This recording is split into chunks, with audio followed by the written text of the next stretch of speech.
Man, I'll never forget it. Pull them down. I'm looking out the window. I'm just like trying to be somewhere, anywhere other than here. But it was that extreme religious control vibe where it was like, I control you to the point where I could just make you pull your pants down, inspect you. There was one time my mother felt like she owned us. And I remember she called me in the room and she said, "You got hair down there?" I was like, "What? Hair down there. She said, you have big hair. She said, She said, "You have hair down there." I said, "Down where? What are you talking about?" "There." And she points at my privates. I'm like, "Yeah, I guess." And she said, "Pull it down. Let me see. Pull your pants down." "What?" "Pull your pants down. Let me see." Oh my gosh. Okay, there's a reason the Yo Mama Black shaming tactic is not working anymore. I've explained this a while back, but I'll do it again. The thing is, Yo Mama Black sometimes is the very reason some men are looking elsewhere, or they are looking to date outside of the race, or at least looking to marry Black women of other cultures. Because sometimes the Yo Mama Black brings up traumatizing experiences. Just because a Black woman has a child doesn't mean she's automatically like Queen Mother Goddess. Doesn't mean that she is raising that child in a way that is healthy and respectable and honorable. In fact, I believe that sometimes, because there is such a large trend of single parent households in the Black community, and there's so many Black women who grew up without dads, I think because of that imbalance, it's created some dysfunctional parenting styles, some very dysfunctional parenting styles. And if you have women who believe that they have to be the man and a woman, which they cannot be, but if you have women who really believe they have to play the father role and the woman role, the thing about it is women don't necessarily know how to empower men without emasculating them.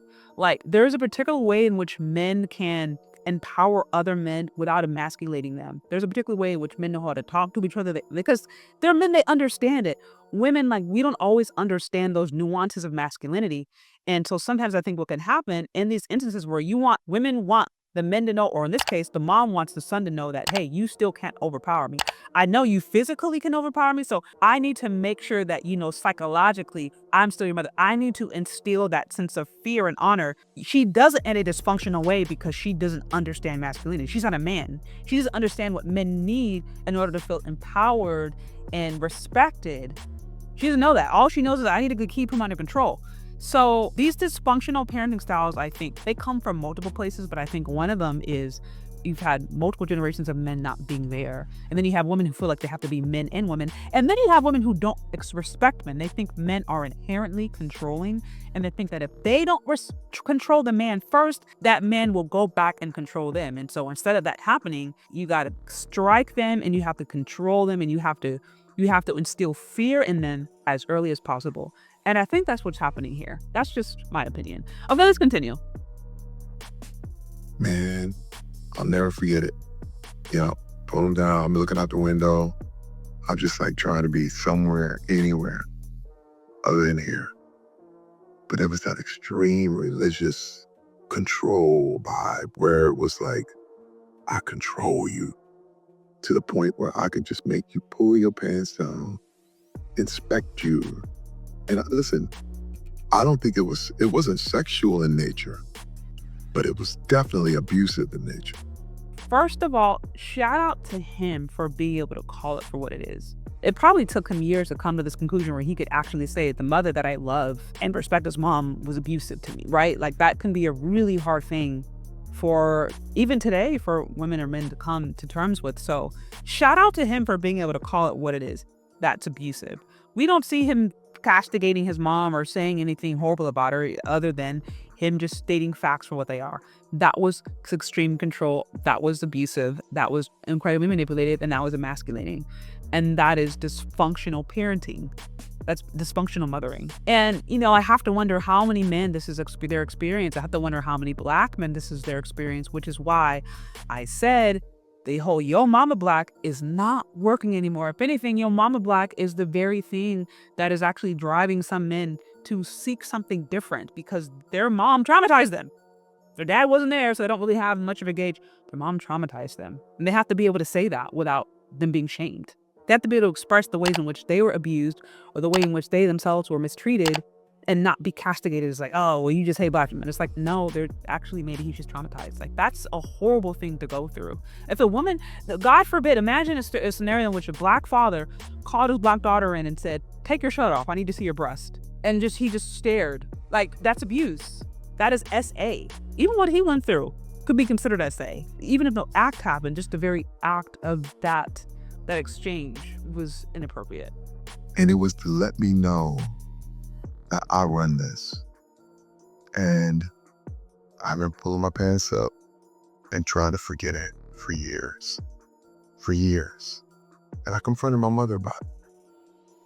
I remember when I was grown, and again, already successful, but I had already went through D-Day with my wife and going through therapy. And I called my mother. I said, you remember when you made me do this? She said, do what? I said, Ma, remember? She said, I didn't do that. I said, Ma, you did that. And she denied it.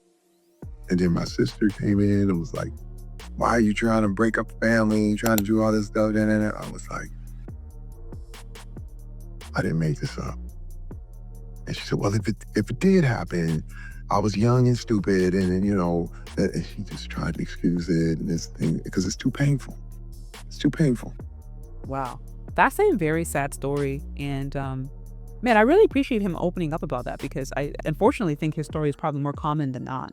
Yeah. What's also interesting is the lack of accountability. This is where the sign language, the shame, insults, guilt need to be right. Like, these terms, these are born out of experiences that people have had in the community.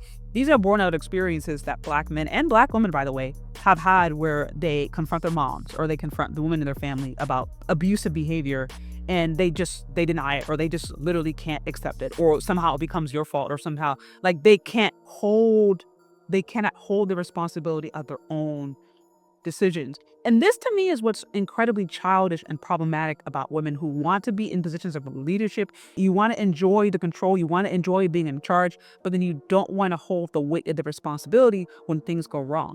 That's what I don't like. In general, I think about what I hear sometimes, even the narrative about the black community, around the black culture, whatever. Because if you think about it, there's this whole idea that black women are just the backbone of the community, and they're the ones who are in the homes, running the homes, keeping things together, whatever. So we can agree that black women are the ones who are in the leadership positions. They're the ones oftentimes with the kids. They're the ones, running these households. They're the ones who are at these different spaces and places in leadership. So we can agree that women are the ones who are leading the culture. They are, outpacing men, et cetera, et cetera.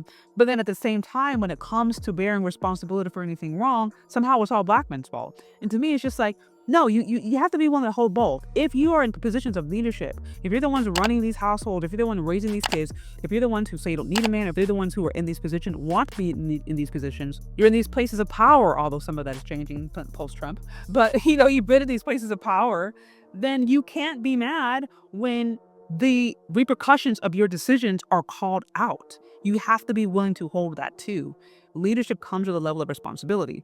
So that's one thing that I think is very problematic and very detrimental about not being able to hold the weight of the decisions that you've made. If you can't do that, then you cannot grow and you cannot heal. So shout out to him for sharing this story. That was, I'm sure, a very vulnerable story, probably a hard story to share. Also, I wonder how many men has had his experience. Anyways, guys, what do you think about this whole thing? Let me know down in the comment section. And thank you so much for listening if you've gotten this far. And we'll talk later. Bye.